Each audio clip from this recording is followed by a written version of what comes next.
In Unforgettable Learning, we talk to L&D visionaries, experts and mavericks about performance, creativity and tech.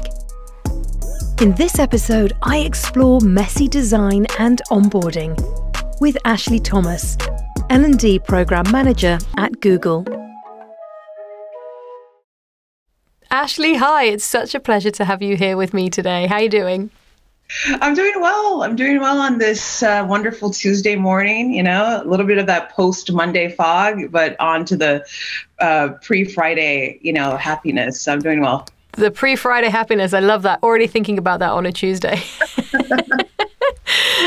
Well, I'm so excited to be talking about this topic today with you, which is about embracing messy design and, what that looks like kind of in an onboarding context.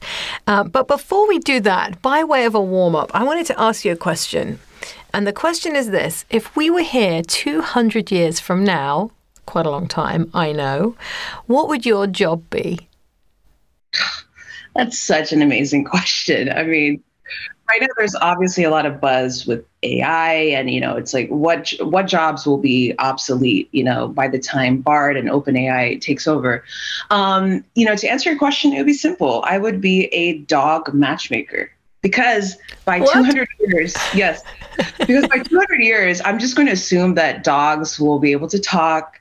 They'll be self-actualized. And so because I love dogs so much, I'm going to be a dog matchmaker. Love that. I was not expecting that. And so I don't really know where to go with that. But dogs will be able to talk? Where are you, why do you think this? This is just, have you got intel? Have you got inside information? Here at Google. No, I think, just to be serious, I think in order to answer that question, it's looking at the jobs that were 200 years ago and are now obsolete. So when I think of that, I think of, chimney sweepers, milkmen, milkwomen. So I think 200 years from now, barring if there's no Children of Men, sci-fi dystopian universe, I would love to be a fertility specialist. I would love to help people. Last year, I actually froze my eggs. Wow. As just, empowerment, it felt awesome. It was a great opportunity.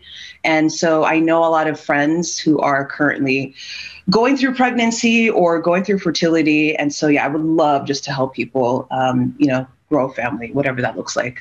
Oh my goodness. Well, just while you've said that, I'm thinking, this is the Unforgettable Learning podcast. So that's a pretty memorable thing to do, right? You're taking something and hoping that maybe at some point in the future you're gonna be able to use that egg.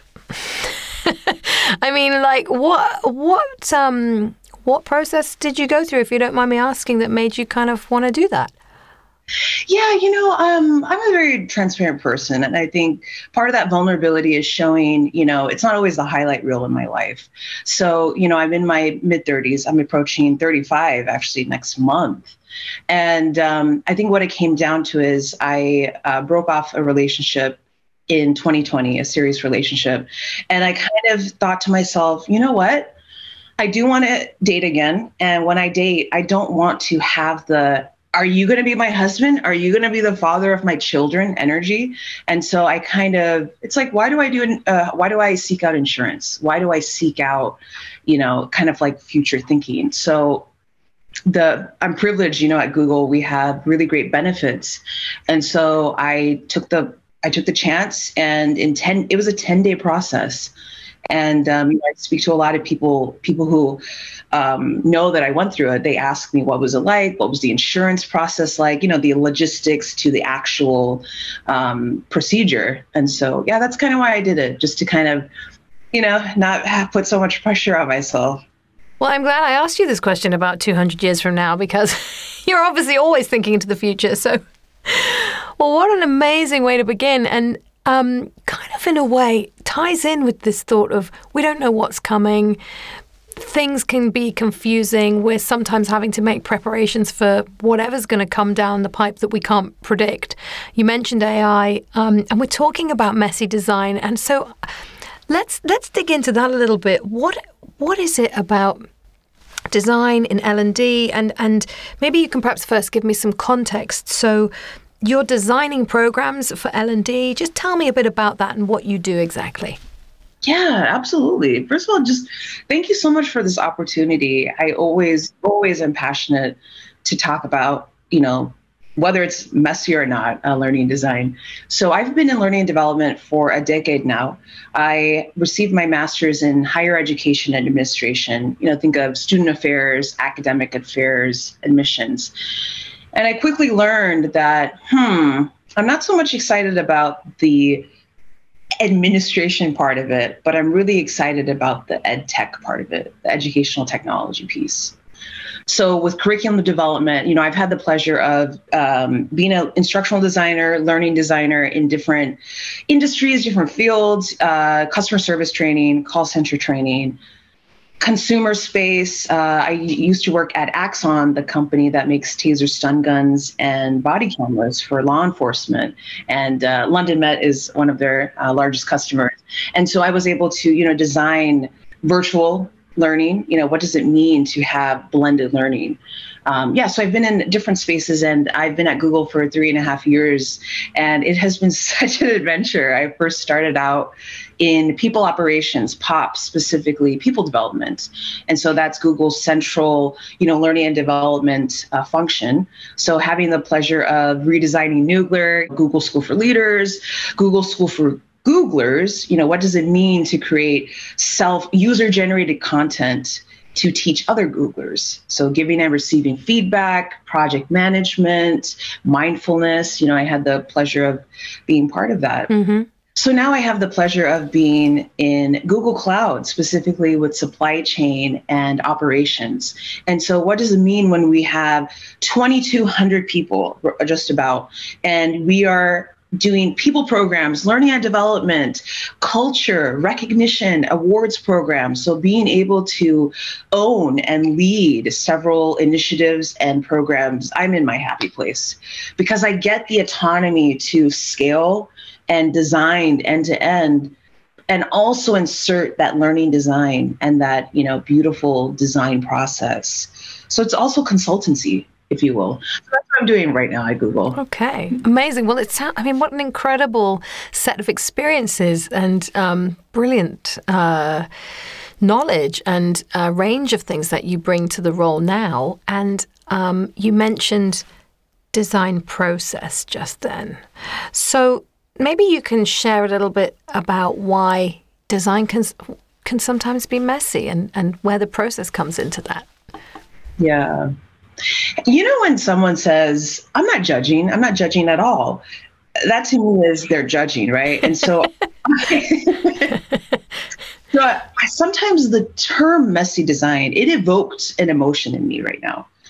And I think it's one of those things where this might be a little controversial, but is design really messy?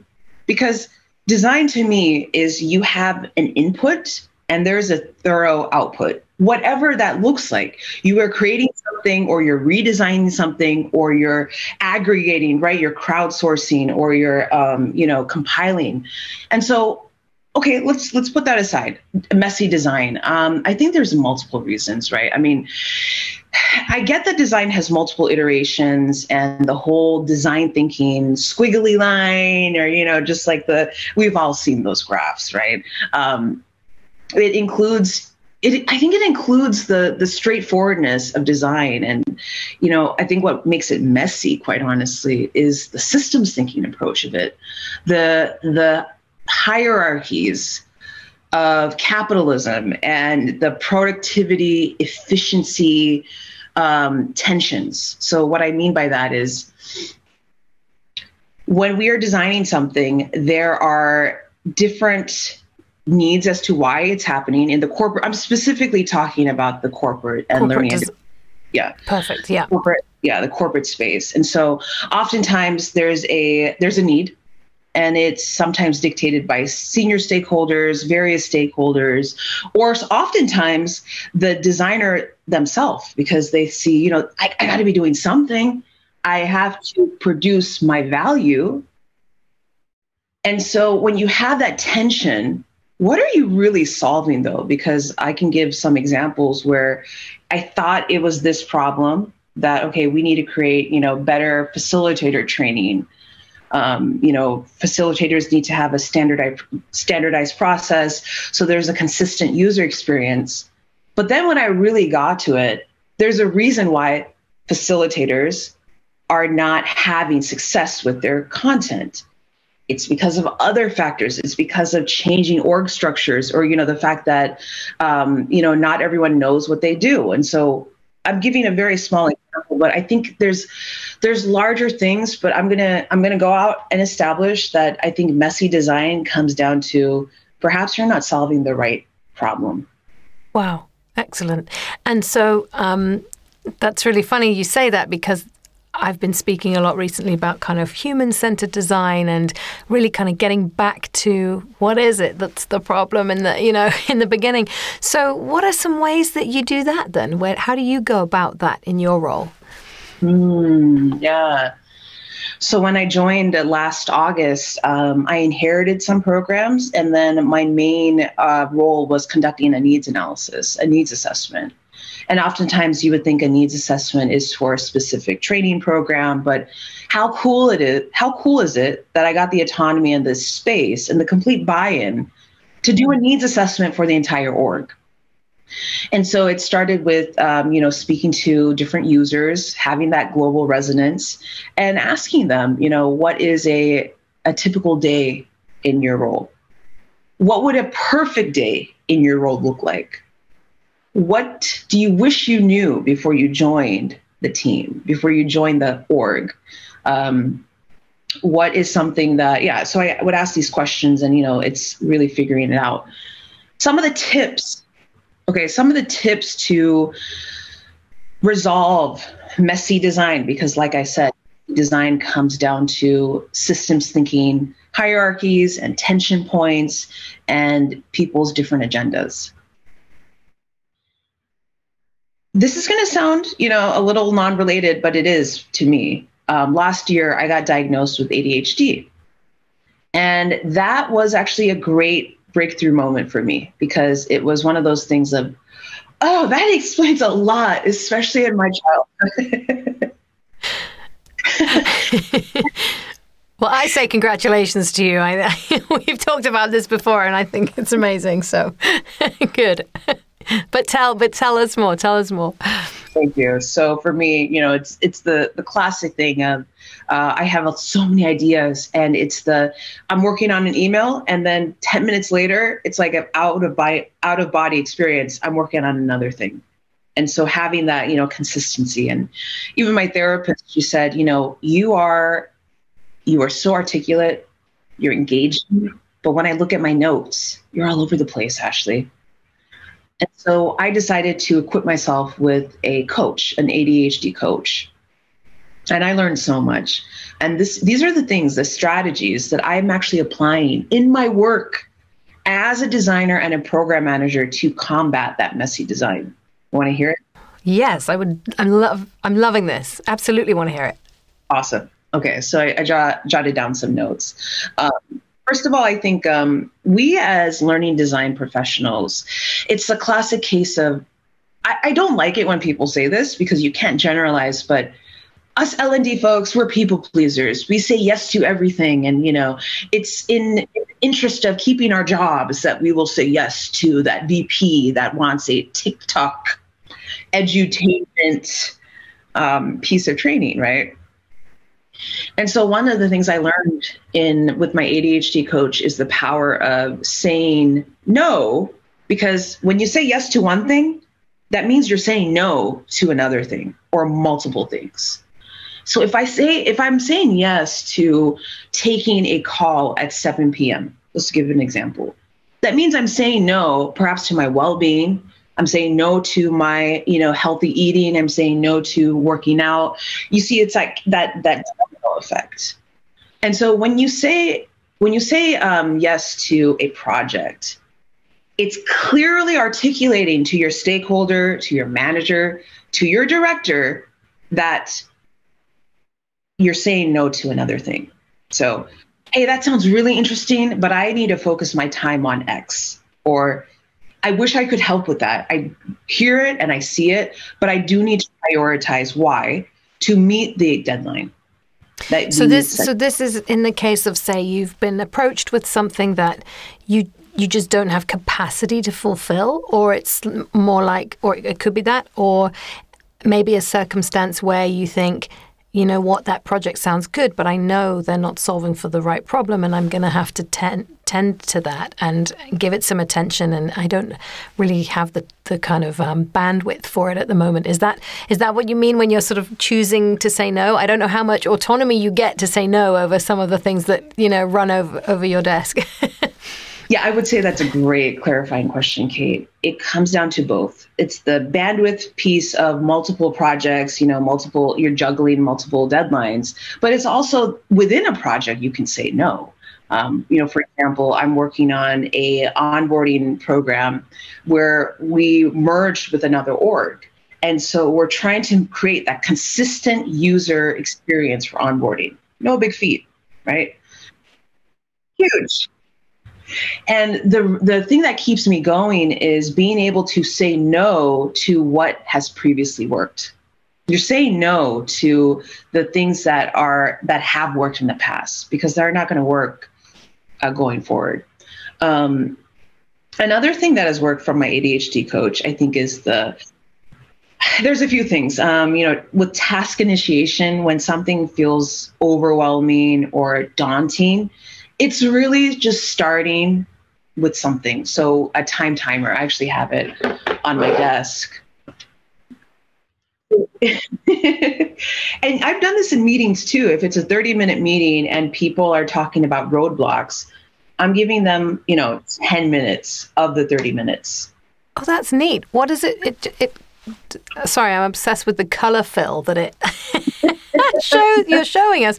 So you can set, say, 10 minutes and it counts back, obviously down, but it goes back to white. Sorry, I love the design of it. That's a beautiful object. I love it.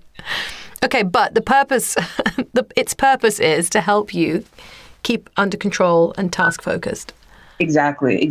So when I want to start something, or, you know, if I'm having that value statement of this is going to be messy, the stakeholders are going to, you know, tear me apart, I'm going to, first of all, start, and I give myself 30 minutes. And what's really crazy, or even 15 minutes, that's a standard practice. You don't want to stop after 15 minutes, you know, when it starts getting to here, you're already immersed in that. Yeah. Okay, so explain again to me how that helps you through kind of ambiguity or so-called messy design. How does that technique help you? Yeah, so I think what it comes down to is, I know it's time, and time is very finite, but when you get started with design, with messy design, you have to arrive at some type of clarifying solution. And sometimes when when I have that pressure of time, sometimes it, you know, will psych me out. But what's really great is, so for example, yesterday I had to work on something that was daunting to me. I had to work on the whole approach because I'm a program manager. I have to work on the whole approach, from comms, you know, emails, to timelines of how are we going to arrive at a onboarding program where we're helping all the people in our org understand what the new org is, and then we're designing for what it looks like for our new folks and transfers. And because I had the pressure of the 15 minutes, I got in that flow, and I was able to use whatever templates, whatever tools I had, and I was able to write flawlessly. It actually got me excited. So I think what it comes down to is, from a personal level, it's chunking out the hesitations, or, you know, just like the assumptions in my head of why this is going to be messy. And I'm actually able to produce something on paper. I really admire how you've taken personal practice, personal learning and growth from a significant kind of diagnosis in your world and gone, you know, I embrace this. I am using these techniques to help myself, but also actually to transform the work that I'm doing. That's incredible. Thank you, Kate. It's still a work in progress. I mean, as you can tell by my answers, I mean, one of my pet peeves when I listen to podcasts and, different things is, okay, make it applicable, make it concrete. But my advice, and even my advice for myself, is try to just think through. It doesn't have to be black or white thinking, which is another ADHD coaching technique, by the way. Okay, yeah. So, just avoiding that black white thinking. It doesn't have to be so nebulous, but you have to start somewhere. And so if I could have a mantra here for design thinking, messy design, just start. If you have a whiteboard, if you, use your timer, but you have to start because you have the wisdom in of itself to get started. I'll tell you something I saw recently. I'd be curious to hear your thoughts on it. One of the reasons that some people say design can be a bit of an imperfect process, let's say that, is that when you start, you have the least amount of information, but the most amount of time. And as time goes on and you're running out and you mentioned sort of commercials and stakeholders and all these things, you're coming towards the end of a deliverable because we work in a commercial environment, we have to get stuff out. Suddenly then you have the most information, and yet you're making decisions about things that are really critical at the front of that process when you have the least information. And I've seen that happen, I feel like, through the process of first initially coming up with solutions for clients. Often we're making a bit of a stab. We're taking a load of assumptions. We don't really know exactly the whole process on the client side. We don't know who all the stakeholders are. We don't really know the context as well as we could, maybe. Obviously, through partnership, we work that through. But it just really struck me as an interesting thing, and it made me think maybe there's this idea that you remember the whole kind of double diamond, where you sort of kind of have outward thinking and then you kind of pull it back and then you go again. And I do think that there's value in that, but helping everybody in the design process understand that there are moments where things are kind of fixed and we move forward. Like you say, we've got to start. But equally, there are moments where we sort of sense out when to stop so that as we're gathering more information, we aren't just like stuck on a track, and regardless of the new information we're receiving, we have to keep like marching forward and kind of blinker ourselves to it because of time and money and budget and all those other kind of commercial factors. And I wonder if you've ever experienced that, what I'm talking about, and whether you've kind of, how you've, approached that. If you have. I'm putting you on the spot, but I'm just curious to know. Kate, that is first of all, I couldn't agree anymore. That is such an amazing observation, and I would agree with that as well. However, I think it's one of those things where just because you know it, you don't always have to, you can challenge it. You can remind yourself and you can say, okay, is that always the case? It's like such an obvious that is it really obvious? So I've faced that many times, most notably, at Google, where things are moving so fast. There's a level of reactiveness, even throughout a different project, because there are so many amazing people at Google. I'm not exaggerating. There's so many amazing people at Google, and they all get in the weeds. They all get in the details, and they kind of have that thumbprint effect, right? So it becomes a compounding effect where you have all the time in the world, you can explore, but then at the end of the day, in 4 weeks, we have something to do has to be delivered. Yeah, something has to be delivered. I think how I navigate through that is, there are tactical ways. There's always like this is for our MVP, our V1, and then, post-launch, we can have, a redesign, or we can make note of that. And so that's been a theme at Google in my projects, where we have a tracker of all the things that, we need to implement, think about, reconsider for a post, redesign. Now, oftentimes that doesn't usually happen, right? I mean, I've had 2 projects where we've had this wish list and a reorg happened and we're not even in the same reporting Circumstances change, new information comes in. Yeah. Okay. Yeah. So, there's that. I don't have a solution for that, but I wanted to. No one does. I mean, that's part of it, isn't it? And I suppose just being gentle to ourselves and acknowledging these things are going to happen. This is you know. And I really enjoy your thoughts on chunking things out. This kind of nice combination of making things manageable and moving forward, I think, feels really accessible. And I'm curious to know, do you pull in your stakeholders on the approach that you're going to take to a design? Do you say, here's how I'm going to go about it? Do you tell them, look, there might be moments where we're going to get your involvement and other times when we're not going to, and because we've got to keep kind of moving forward? You know, how do you communicate that approach to your stakeholders? Yeah. Wow. So that's something, stakeholder management is one of the considerations for performance in terms of gauging how effective of a program manager I am. And so, there are many times when when I think of pre-corporate learning and development, Ashley, I think, fight the power. I don't need to have any micromanager. Why do they need to ask? Why do they need to know everything I'm doing in the week? And I've learned through, failing fast and moving forward that the last thing you want to arrive at with your stakeholder is when you are up against the wall and you have 3 days left and you finally overcame the procrastination or the whatever to, have your design, and it's completely misaligned. It's not what was planned. And it perhaps creates more feedback, more iterations. So for me, any project it is, I have an outline. Even if it's a deck and it has a skeleton, I at least show my stakeholder, my manager, my colleague, my partner, this is what I'm thinking. What do you think?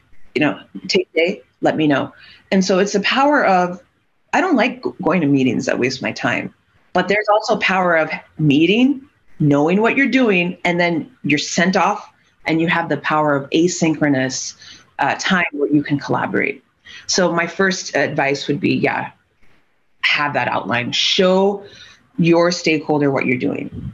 And then through the agile process, I've had many, milestones based on your, insert project management tool here, Asana.com, Notion, Trello.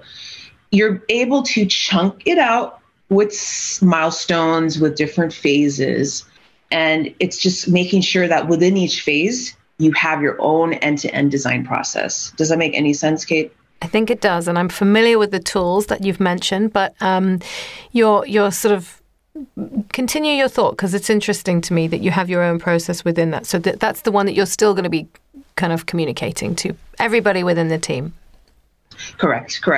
Everyone in the team. And what that comes down to is we get a lot of emails. I understand that. But there is a beauty of content strategy when it comes to project updates, status updates.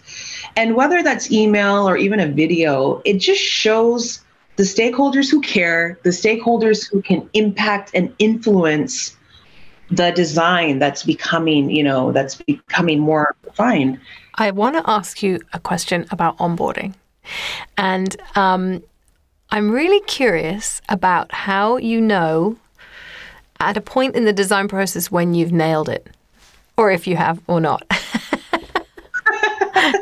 How do you know? How do you figure that out? So shout out to all of my orientation team folks. I had the pleasure of redesigning Noogler and being on the orientation team for a few months. And so, there was a lot of research that was done with IDEO, with Deloitte on the onboarding experience at Google. What does it mean with user sentiments and with even benchmarking what other companies do for onboarding? There's so many best practices. I mean, please, I will gladly share it with you of, what are the FANGs doing? What are the, even in for supply chain, right? I had to do I did an external benchmarking industry research of what are other companies that have supply chain doing. Walmart has an amazing... Did you say what are the FANGs doing? Yes, yeah. What are FANGs? Sorry to step you back. No worries. It's one of my pet peeves when I don't explain a metaphor. So FANGs it's the Facebook, now it's Meta, but Apple, Microsoft, Google, you have that tier of high tech. And so it compromises what's known as FANG. Cool. Thank you for explaining. Sorry. So you looked around at these best practices, what other people were doing. Yeah. So I looked around and, okay, that's great because at least you can gauge success based on common research and common, just aggregated best practices back in 2020. And we first got started and there were proof of concepts of what does it mean to redesign the Noogler. That's our Google onboarding experience from in person. Everyone flies out to their closest hub. So it's California, it's Mountain View, headquarters, or New York, or in London, et cetera, et cetera. And what does it mean to completely change that for it to be self-paced, asynchronous, and still have that global resonance, still have that connectiveness feel? How we know we did it right is a few reasons. It's the obvious favorability scores. When we did our user testing and we did focus groups, advice, divvy up. Don't just user test by having a form and have, they go through one e-learning module. Have a focus group where you're actually facilitating a group of 50 people. And then A/B test that with another 50, 100 people that are doing it self-paced and they fill out a form. And it's amazing to see, just the resonance and the different feedback points. So of course, favorability scores, but I want to challenge that too, because oftentimes onboarding programs are naturally received well because it's mixed with the bias of a new employee's excitement of being at a company, being employed, getting paid. Yeah. And you can and you mitigate against that in some ways, or what do you do about that? I mean, I don't want to. So we don't mitigate it. I think we are aware of that. You acknowledge it. Great. We acknowledge it, right? So if 90% favorability is our team's benchmark, it's not that we say, okay, if our program is 98% favorable, we deduct 3 points because of that bias. No, but we're aware of it, right? But I think what it comes down to is through user testing, we give them the space to show their excitement, and then we kind of get a little bit more specific into, the product itself. So before I go on and on and on, I think it comes down to high favorability scores and then global resonance. Just because it works for our California headquarters new folks, will it work for our other folks around the world? And so ways to test for that, I think, is just having, again, that user centricity and then showing in our design. We were very, very intentional to have so we had 4 e-learning modules. Our mission and values, user trust, our business, and DEI at Google. And we designed these 4 e-learning modules. Each module was in a different location of the office, of the Google world. And so, we took our learners, from the Mountain View office to the Paris office, to then the Amsterdam office, then to Sao Paulo office. And so we were showing that through our design. So as you can probably tell, we had kind of around the world, we had little dots on our maps because we also have Google Maps. That makes sense. No, it's reinforcing. It's fantastic. Yeah. So that was very well received. I mean, I think when you know something is good is you have people tell you stuff that you didn't even realize was a metric. Oh, interesting. Okay. And do you know how early in the design phase did you know you were onto something? Or did you have to deliver it and ship it and get feedback before you knew? Or, you talked about MVPs earlier. Like, at what stage did you think, I know, and then you were increasing your confidence of knowledge? Or, I don't know, but I'm going to try something? And great question. Fully being transparent, it was upon proof of concept. So we knew what we were going to set out. And proof of concept, and then we wrote out the content for the e-learning. So I would say it's that phase of post-analysis, and we're in the development phase. Well, it's a little bit between the design and development phase. And you found validation once, validation, I guess, once it was out in the wild, so to speak. Yes, in the wild. And our first, before we spoke to our users, we met with our director and we showed, it was kind of like a pitch, and we showed, the design process, all of the details, in less than 15 minutes. And the director said, let's go for it, baby. This is good. Perfect. Well, that's always reassuring too. Well, look, we're almost out of time. There's one more question I would love to ask you. You've covered so many brilliant things here, and I also just really admire the way that your kind of candor and your self-reflection help you to do a really great job at Google. So, well done for that. And it's just a kind of, it's been fascinating hearing about that. And so thank you for sharing it. And I'm thinking about other L&D professionals. Okay, so imagine you meet somebody else. They're confronting a scaled program with multiple stakeholders, maybe an aggressive timeline, potential ambiguity. They're looking at, I don't know, maybe part of their business is merged. And so there's this kind of culture to work through there. Anybody who's facing a so-called potentially messy, perhaps ambiguous challenge, uphill challenge potentially, what would you advise them, just to kind of condense down everything you said, I guess? What would be your takeaways for them? Yeah. First of all, I relate because we're going through that, right now. I think, post, in our post-pandemic, post-Great Resignation, it goes without saying that Google has been in the news along with other high-tech companies with layoffs, and so it's one of those things where, things are very unique right now at Google because of, just so much change. And there's a big saying at Google, the only thing that's constant is change at Google. And that's not just at Google, right? Obviously, look at our world. Some pieces of wisdom I would give is realize that the world is not about you with learning and development. Not everyone is going to resonate with our terms of, Kirkpatrick levels or Bloom's taxonomy or even the ADDIE process. And, and so I think it comes down to really understanding your audience. And if there's a problem, if there's a request, suppose you need more budget, it's really having that user centricity in mind of what are their point of view? What are they trying to ask, or like, okay, what are they trying to figure out? So oftentimes for me, when I speak to a stakeholder or a manager or a leader, it's okay, are there going to be any resource implications, any budget, asks? Is this going to affect my day-to-day job? What am I going to have to do as a result of this XYZ, development? So, okay, that would be my first piece of advice. The second, I think, is the 80-20 rule, working smart, not hard.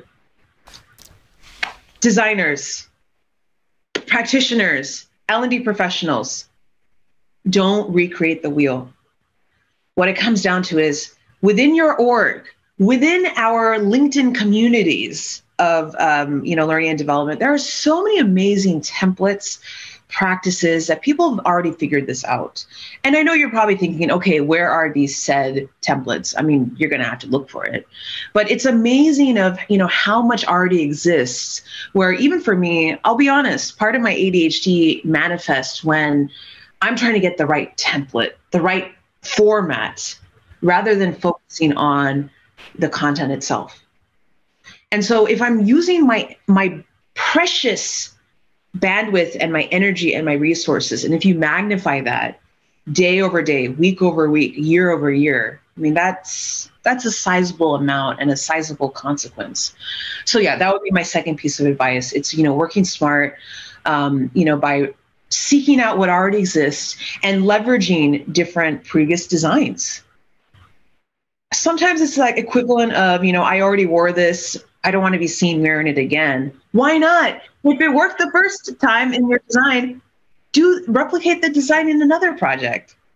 That's really super advice, and something that I think as designers, maybe we get a little overexcited about doing the new thing, and need to remember that there are really good tried and tested methods out there. I mean, much like you said, when you looked at the fangs, there's already established good practice for onboarding, and why not lean into it if it's working? And maybe the change and the shift is just how do we throw that through a lens given the amount of post-COVID, layoffs. Okay, there's sometimes so much change going on in organizations. What do we need to tweak to make this work in this new context?